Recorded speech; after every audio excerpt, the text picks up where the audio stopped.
Good evening students. चलिए अब हम लोग जैसा कि पिछले वीडियो में हम लोगों ने कॉन्सेप्ट समझ लिया था अपने टॉपिक का, और हमने इंट्रोडक्शन का सेक्शन तैयार कर लिया था। अब आइए अब अपने आंसर को आगे हम लोग लिखते हैं।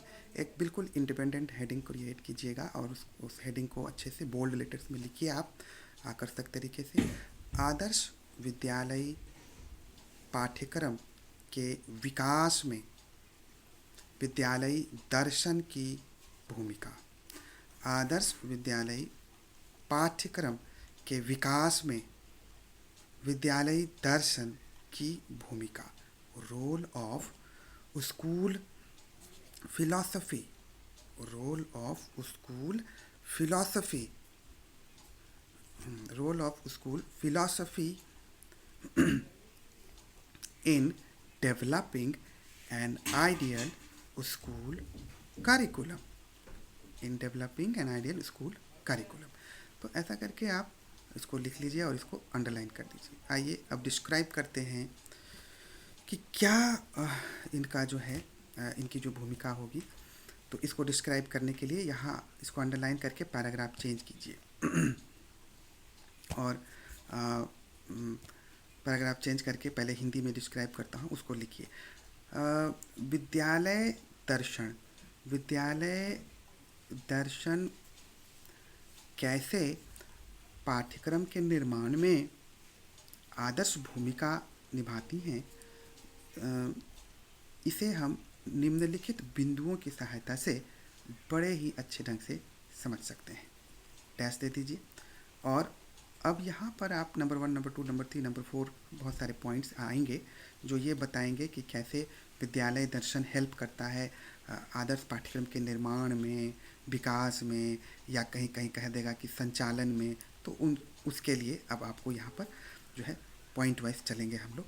तो चलिए नंबर 1 पॉइंट लिखेंगे। आप अंग्रेजी में भी लिख लीजिए, पैराग्राफ चेंज करके मेन हेडिंग बनाने के बाद आप लिखिए, with the help of following points we can understand how school philosophy school philosophy can play major role in developing an ideal school curriculum। ऐसा करके आप उसको डैश दे दीजिए। और अब हम लोग इसको डिस्क्राइब करेंगे कि चूँकि बहुत सारे पॉइंट्स हैं जैसे कि मैंने बताया, तो नंबर 1, नंबर 2 करके हम लोग आगे बढ़ते चलेंगे। तो डेफिनेटली हम लोग पहले जो कर रहे हैं वो कर रहे हैं आपको स्कूल फिलॉसफी को ध्यान में रखकर। तो स्कूल फिलॉसफी के रोल को डिस्कस करते हुए आगे बढ़ेंगे। तो चलिए नंबर 1 पॉइंट लिखेंगे। तो नंबर 1 पॉइंट में लिखिए, एक आदर्श, कोई सब हेडिंग देने की ज़रूरत नहीं है, डायरेक्ट डिस्क्रिप्शन लिखेंगे और इसको पॉइंट वाइज नंबरिंग करके लिखते चलना है, बस यही सावधानी रखना है आपको। एक आदर्श विद्यालयी दर्शन का मूल्यांकन यदि हम करें तो हमें यह ज्ञान प्राप्त हो जाता है कि आदर्श विद्यालयी दर्शन वास्तव में वह है जो एक ऐसी जो एक ऐसे विद्यालय की कल्पना करता है, ऐसे विद्यालय की कल्पना करता है जो जो सभी विद्यार्थियों को, चाहे वो किसी भी जाति, धर्म, समुदाय से अपना संबंध रखते हों, सभी को शिक्षा प्राप्ति के समान अवसर मुहैया कराता है। एक आदर्श विद्यालयी दर्शन किसी भी छात्र के साथ किसी तरह का कोई भेदभाव नहीं करता और वह सभी छात्रों के सर्वांगीण विकास और कल्याण के लिए कार्य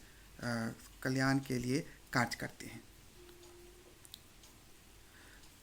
तो अब यहाँ पर पैरा चेंज कीजिएगा। इस प्रकार हम यह पाते हैं कि जब विद्यालय दर्शन जब एक आदर्श विद्यालय दर्शन अपने विद्यालय के लिए इस तरह का दृष्टिकोण रखता है, तब निश्चित रूप से पाठ्यक्रम में भी इनसे संबंधित पाठ्यक्रम में भी उन विषय वस्तुओं एवं शैक्षिक क्रियाओं का समावेश करने की आवश्यकता पड़ जाती है जिसकी जिसकी सहायता से एक ऐसे जिसकी सहायता से सभी छात्रों के लिए शिक्षा प्राप्ति का अवसर प्राप्त हो सके, उसकी व्यवस्था सफलतापूर्वक की जाए। तो हम देखते हैं कि निश्चित रूप से जो विद्यालय दर्शन है, विद्यालय का जो अपना दर्शन है, वो यदि आदर्श ढंग से विकसित हुआ है तो यह पाठ्यक्रम के विकास के लिए उसी प्रकार के विषय वस्तुओं, शैक्षिक क्रियाओं के चयन पर जोर देती है। तो इस प्रकार से उसके विकास को, ये पाठ्यक्रम विकास को विद्यालय दर्शन निश्चित रूप से प्रभावित करती हैं। तो ये हम यहाँ पर मेंशन करेंगे। अब आइए इसको आप डिस्क्राइब भी कर लीजिए अंग्रेजी में भी। तो अंग्रेजी में नंबर 1 पॉइंट पुनः आप यहाँ पर लिखिए।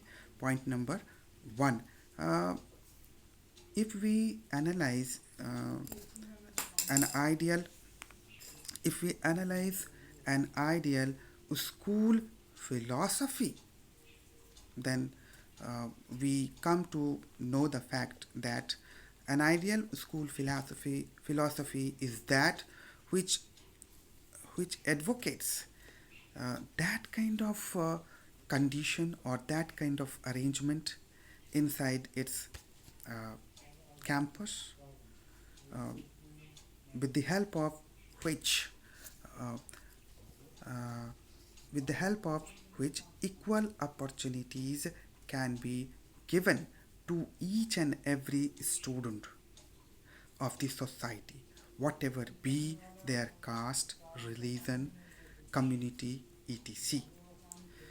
So, पैरा चेंज कीजिएगा. So, what we find here that if school philosophy is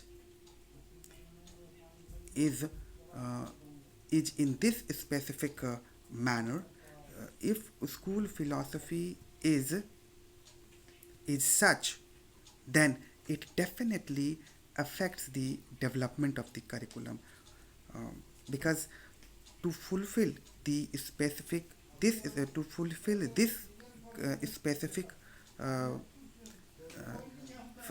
philosophical goal, definitely the contents, the elements, or the educational activities that will be selected inside the curriculum, it will be of the same nature. So we can definitely understand that if the school philosophy will be of a specific kind, then it will ultimately affect the selection of the contents, selection of the subjects, and ultimately and thus ultimately the development of the curriculum will be affected. तो ऐसा करके हम लोग यहाँ पर इसको बनाएंगे उस तरह से. अब आइए अगला पॉइंट लिखते हैं.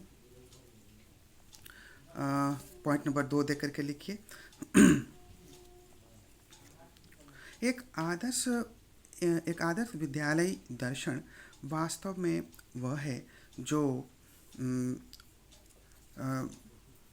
एक आदर्श विद्यालयी दर्शन वास्तव में वह है जो कि बालक को समान रूप से शारीरिक, मानसिक, सामाजिक, नैतिक, राजनैतिक गुणों को विकसित करने के लिए, जो बालक में समान रूप से सामाजिक, राजनीतिक, मानसिक, शारीरिक गुणों को विकसित करने के लिए, नैतिक गुणों को विकसित करने के लिए प्रतिबद्ध रहती है. तो इस प्रकार से हम ये समझते हैं कि जब विद्यालय दर्शन इस दृष्टिकोण के साथ विद्यालय का संचालन करती हैं तो निश्चित रूप से पाठ्यक्रम में भी इससे संबंधित विषय वस्तुओं, शैक्षिक क्रियाओं, विषयों का समावेश किया जाता है. तो इस प्रकार से हम समझ सकते हैं कि विद्यालय दर्शन से पाठ्यक्रम विकास की प्रक्रिया भी प्रभावित निश्चित रूप से होगी. An ideal school philosophy reflects several kinds of characteristics. we find that an ideal school philosophy prefers that kind of environment inside the campus of the school, with the help of which ideal physical, mental, mental, social, political, moral, uh, moral, mm, uh, moral education can be given to the students successfully. So when we understand that school, that a particular school is having such kind of philosophy, then to fulfill its philosophical aim, definitely uh, the curriculum will be framed specifically. That means uh, inside the curriculum, all such related elements, educational activities, educational subjects will be included. So we can understand that that educational so we can understand that school philosophy definitely affects the development of the curriculum. तो इस प्रकार से आप उम्मीद है कि आपने उसे लिख लिया है. अब आइए अगले पॉइंट की ओर आगे बढ़ते हैं.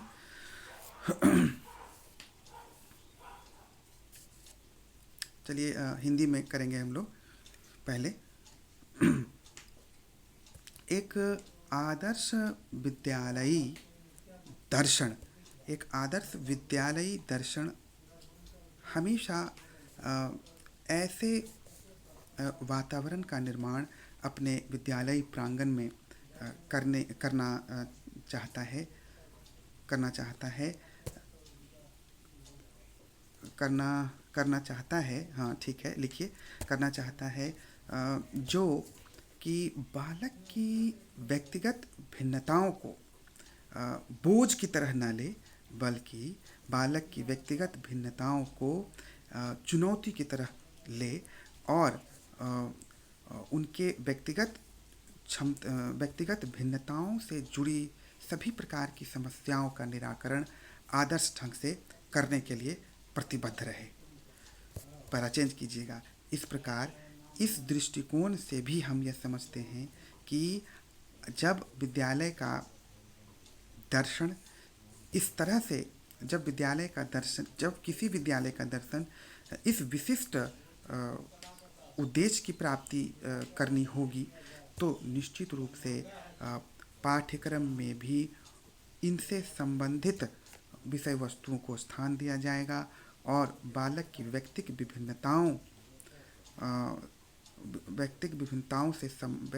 भिन्नताओं से जुड़ी समस्याओं को हल करने के लिए आवश्यक जितने भी शैक्षिक क्रियाएं हैं, शैक्षिक विषय हैं, उन सब को समावेश उनमें किया जाएगा. तो इस प्रकार से पाठ्यक्रम विकास की प्रक्रिया निश्चित रूप से प्रभावित होगी. तो हम इस प्रकार समझेंगे. अब आप आइए, अंग्रेजी में भी मैं इसको आपको समझा देता हूँ, आप इसे नोट डाउन कर लीजिए कि N ideal school philosophy actually reflects several kinds of characteristics. We find that an ideal school philosophy also shows specific characteristic, that is, it prefers to have that kind of environment inside the campus, with the help of which the individual differences found within the students can be taken as a challenge, and it should not be taken as a burden for the school. Para change कीजिएगा. So what we observe that when school philosophy sets this kind of philosophical goal, then definitely the development of curriculum gets affected, because inside the curriculum now all those elements, educational subjects and educational activities are being preferred to select, which can help to solve the problems related to individual differences of the students successfully. So we can definitely understand that school philosophy that school philosophy definitely affects the development of the curriculum. चलिए, तो उम्मीद है कि आपने इसे कर लिया है. अब आइए हम लोग जो है अगला पॉइंट करते हैं. हिंदी में करेंगे. एक आदर्श विद्यालय दर्शन वास्तव में वह है जो कि सभी विद्यार्थियों को अपने विचारों को, अपनी समस्याओं को रखने की स्वतंत्रता प्रदान करता है. अर्थात छात्र भय मुक्त वातावरण में रहकर विद्या अर्जन करें और भय मुक्त होकर अपनी प्रतिभा का प्रदर्शन करें, अपनी समस्याओं के विषय में बात करें. एक आदर्श विद्यालय दर्शन निश्चित रूप से इस विशिष्ट विषय वस्तु पर बल देता है. पैरा चेंज कीजिएगा. तो इस प्रकार से इस दृष्टिकोण से भी उन सभी क्रियाओं, शैक्षिक क्रियाओं, विषयों आदि को स्थान दिया जाता है जो कि बालक पाठ्यक्रम में जो कि बालक को अपने स्वयं को प्रदर्शित करने का अवसर दे, जो कि बालक को अवसर प्रदान करे ताकि वे स्वतंत्रता के साथ अपने विचारों को भय मुक्त होकर रख सकें. ऐसे अवसर भी पाठ्यक्रम प्रदान करता है और इसी उद्देश्य की प्राप्ति के लिए पाठ्यक्रम में विशेष तरह के परिवर्तन भी किए जाते हैं. तो इस प्रकार से हम देखते हैं कि विद्यालय दर्शन का निश्चित रूप से प्रभाव जो है पाठ्यक्रम विकास की क्रिया पर पड़ता है. कि when we observe an ideal school philosophy,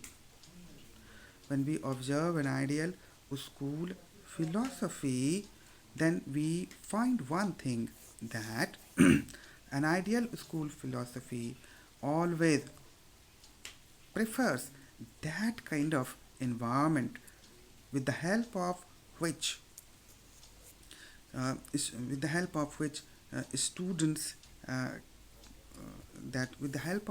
students can express their thoughts and their problems without any fear in front of any person. So, para change कीजिएगा. So, to develop such kind of characteristics within the students,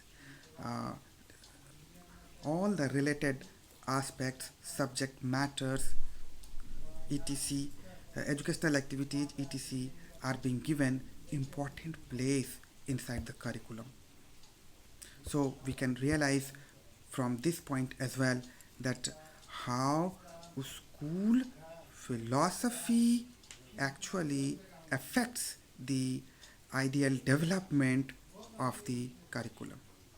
तो इस प्रकार से उम्मीद है कि आप समझ पा रहे हैं इन सारे बिंदुओं को.